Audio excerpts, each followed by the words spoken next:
Good morning, everybody. This is Alex with Muddy Waters.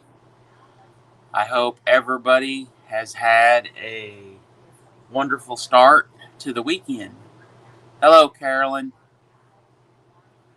So, the topic of this video is basically dealing with DNA and missing children. And I have discussed with Dennis and I've discussed with Tammy, and I'm not sure if I've discussed this with Dan or not in all of our conversations when we have group uh, calls, but so many children are abducted or stolen at birth or something like that. How many statistics is there? What could the statistic numbers be on children who are stolen off a playground, abducted, or at a shopping mall, etc. So I was thinking, what is the possible situation that could happen with basically a child who grows up at a very, through their, well, I'm trying to think the correct word to say. Let's just basically say they get into their teenage years and they start questioning things. They're not sure of their past, they don't have many relatives or something like that, where they actually start thinking, well, who am I? Something like that. So, what would happen if a child was to get on a site like ancestry.com and do the DNA test and finds out that sometime later that he's linked to somebody else, that there's some way that when he or she did this DNA test, that they found out that they are a missing child because of the parent's name or something like that. So, you know, could that happen?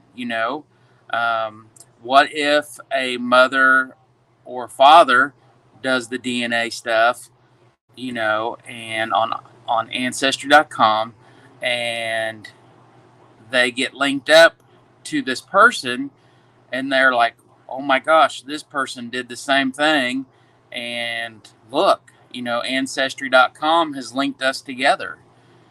So I don't know, if anybody in our audience here has done anything on ancestry.com. I have. I've done quite a bit. When I had COVID a couple of years ago, I was pretty sick. I almost died from COVID personally. Um, But when I came out of the hospital, I was on an oxygen machine when I came home. So I basically sat in bed every day on an oxygen machine. And I ended up getting into Ancestry.com and working on my heritage. And it's crazy. I worked on it and worked on it, and I believe on my father's side that I made it all the way back to, I think, 1340 in England on my father's side on our last name. I made it that far back. But while I was doing it, I found out that my great great great great great great great great great great grandma on the 11th power, she was one of the witches that was supposedly a witch in the Salem witch trials. Yes. And there's a book about her. So it's very crazy what you will find out when, if you do all this stuff.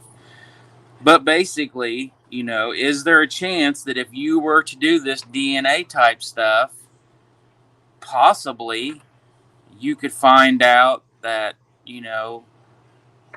you're linked to somebody else, and then you're like, oh my word, this is showing that I'm biologically linked to this person, and these people have a missing child. So I know it sounds kind of strange, um, but what is the possibility of this? Is there a possibility that if the child was trying to find out who they really were because things weren't making sense, or you know this situation happened, but DNA could put them together?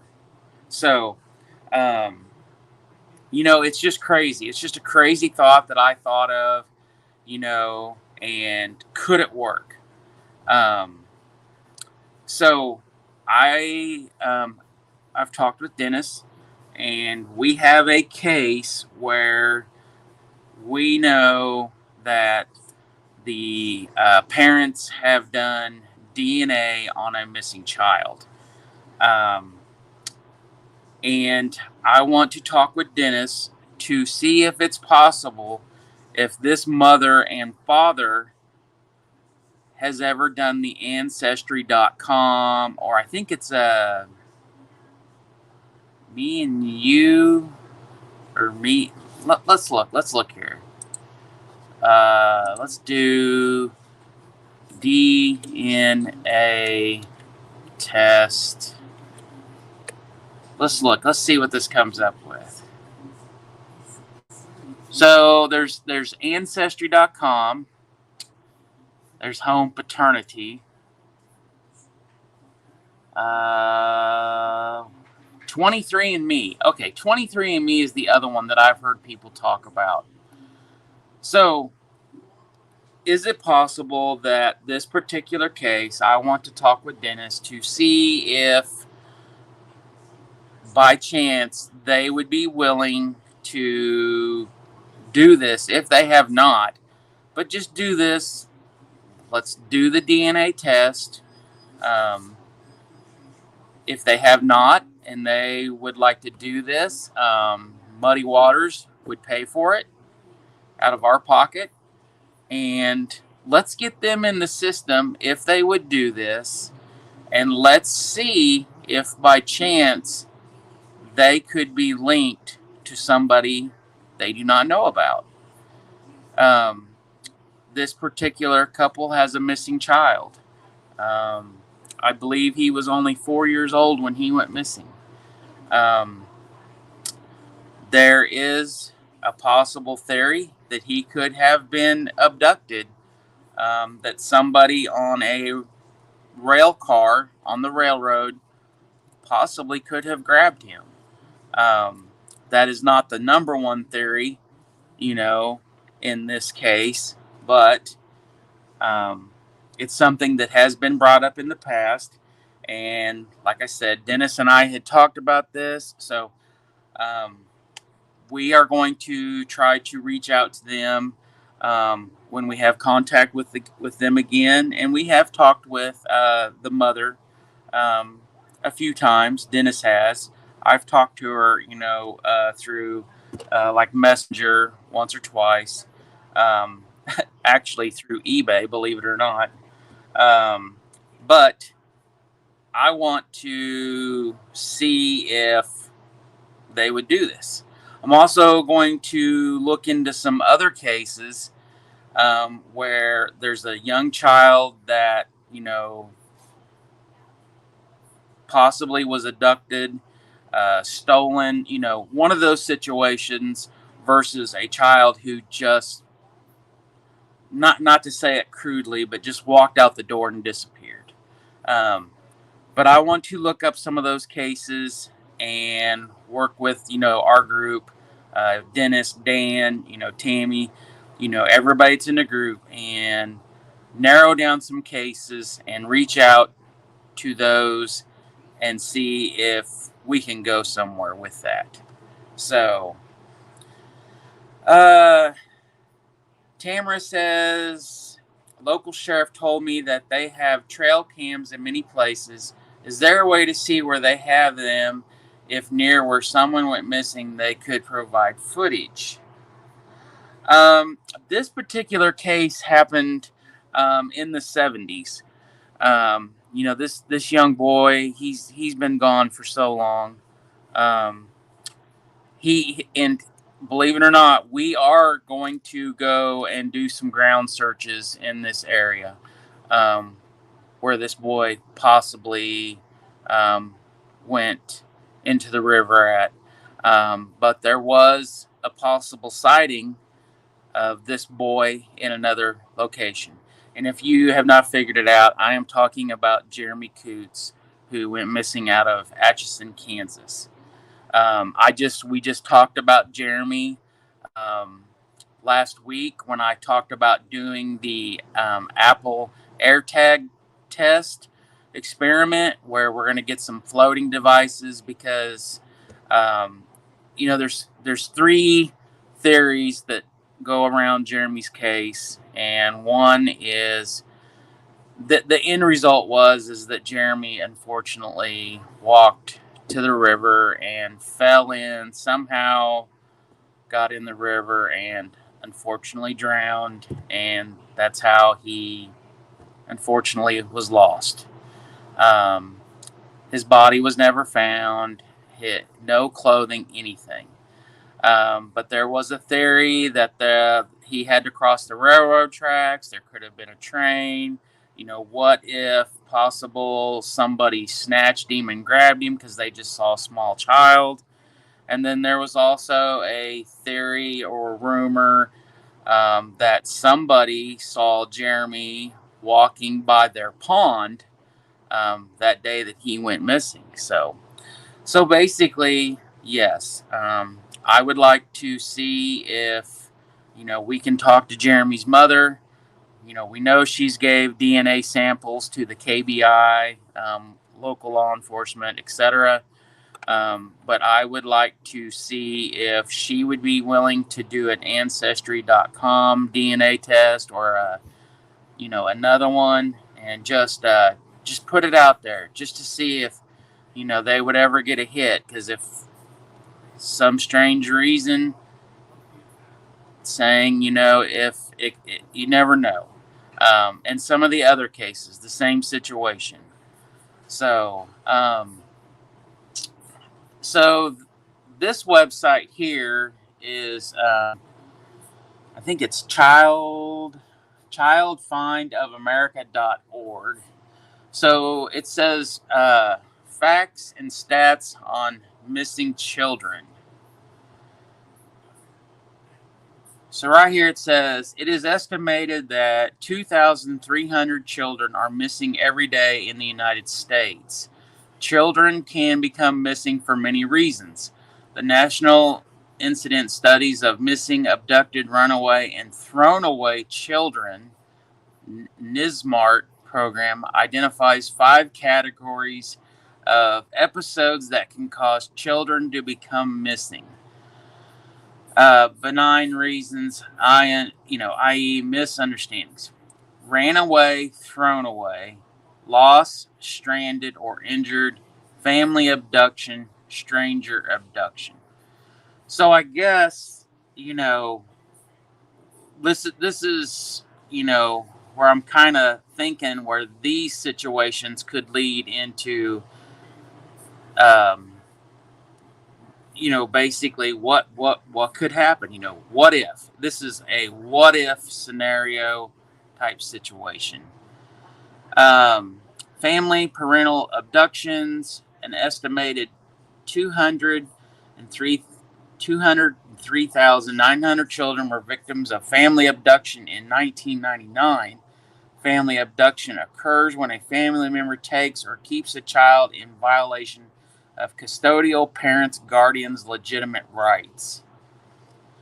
Family parental abduction stats. 78% of abductors are the non-custodial parent.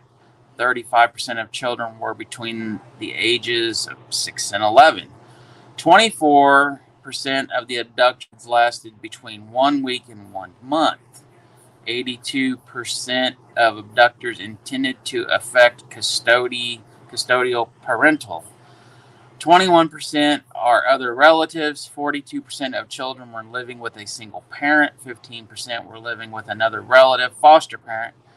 66% were taken by a male relative.